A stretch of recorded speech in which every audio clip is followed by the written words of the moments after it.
Well, ladies and gentlemen, this is going to be a VR for SO Steve.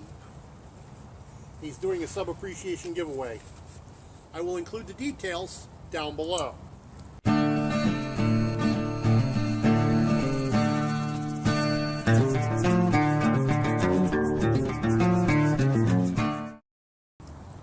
Now, to get on to the other reason for this video, I told y'all I was going to show you where I've added to this kit. My forceps don't count. They were added in here this morning for another project I'm working on. But the things I've added to my kit now, this is my large raw catch, and this is my refined wood ash. Now, why would I carry wood ash in a fire kit? Well, simple. That's because that is how I do fire roll. A technique which I will do another video specifically on later. I learned fire roll from my grandmother, who learned it from her grandmother, who learned it from her grandmother. So we're talking 2, 4, 6, 8 generations back.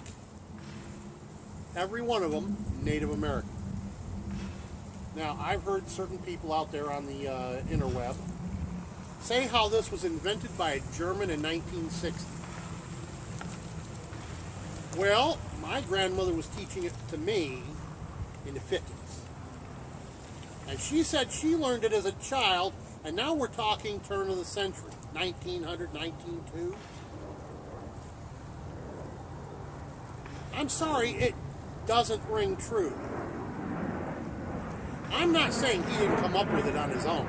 I'm not saying he saw the concept. Told you, I live right in the flight path of an airport. And what an annoyance, and I'm sure I'm not being heard very well. As I was saying, I'm not saying he didn't maybe come up with the concept all by his lonesome, but he certainly didn't invent it first. I don't know who this dude is from Germany, and don't care. I have, like I said, I have the oral history and the simple fact that I know I've been making fire roll since 1950, only I wasn't using cotton back. I was using harvested and processed and dried nettle threads. Yes, nettles. But I digress. Back to the things I've added to this fire kit. I started off with my absolute favorite means of making fire. And what would that be, you say, Emberado? That is a pouch for carrying Copenhagen or Skoal or whatever. Well, yeah, that's what this pouch was originally from and gifted to me for. That's not what I use it for. I use it for my favorite burning glass. This is, as it was sold to me, is purported to be a 12-power magnifier. What is it Canterbury says you need? Nothing less than 5?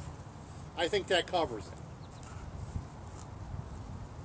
Anywho, my whole theory on fire is this. And yes, Canterbury and I agree on this topic. The sun, if it's a sunny day, will always be there. Or at least, it should still be around through my great-grandchildren's time. It certainly ain't going to burn out tomorrow. And this, paired with the proper materials, will give you fire every time. Now, no, this usually won't give you fire directly.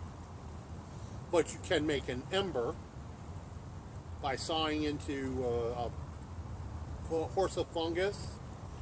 You can get an ember by using char cloth. You can get an ember by using charred punkwood. You know, any number of different preparations you can use. I've already showed you some of the other adds I've made to this. I've also added some carpenter's pencils. I've still got to get around to buying myself a carpenter's sharpener. Can't wait to get a hold of one. I've added a forever match. I've added myself a mini torch so I can see in here in the dark. I have also added,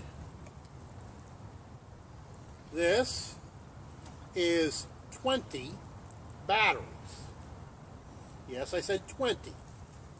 It takes 4 to fill my torch, my little torch. But that, on 4 button batteries, that sucker lasts forever, it seems. What else have I added in here? You know, honestly, I think that's just about all I've added in here for now. Oh, wait a minute. I almost forgot. I got stuff on the outside that I added.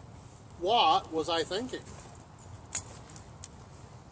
And I've got another upcoming video that will also be adding to this supply in here. Better char cloth made from, wait a minute, denim. Okay, oh, I've added some bungees to my, well, to the fire steel at least. I've added my pot hangers that I made. I've added some alcohol gel, which I need to refill.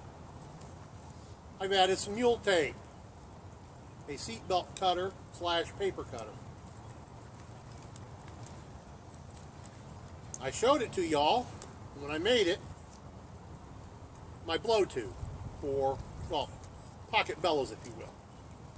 Then over here, in this bag that I've got tied on back here, some of my other fire making preps. Let's see. A real bearing block with a bearing in it. Showed you when I made that.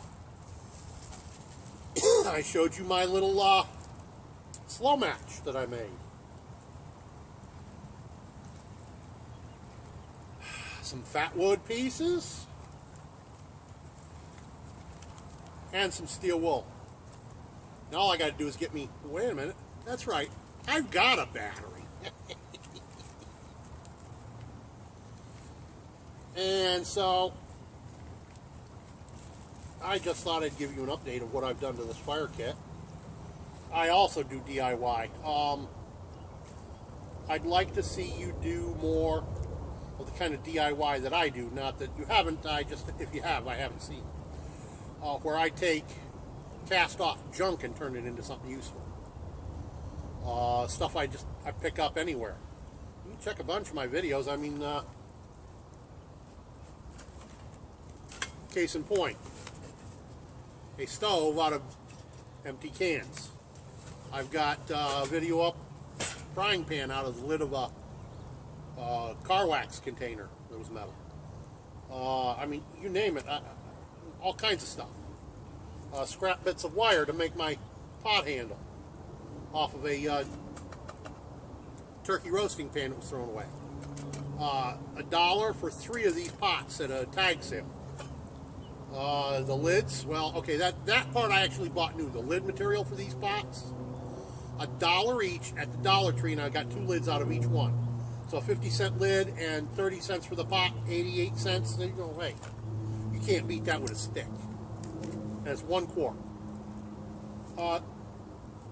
Those are the kind of vids I do, aside from camping, aside from politics, aside from cooking, aside from camping and fishing. Those are the ones I do a lot of, and I'd like to see more people doing it, because I'll tell you why. If it ever do come to an SHTF, if you're not amongst those who's making it for themselves, you're going to be amongst those who's going to have to pay through the nose or pay with lead from the end of a barrel to get it. And honestly, I don't want to be either of those. And more people need to learn how to DIY with nothing but junk.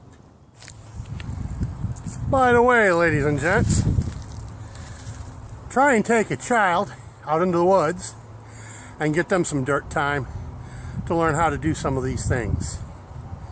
Take the time, go out, and get out! Peace. By the way, don't forget to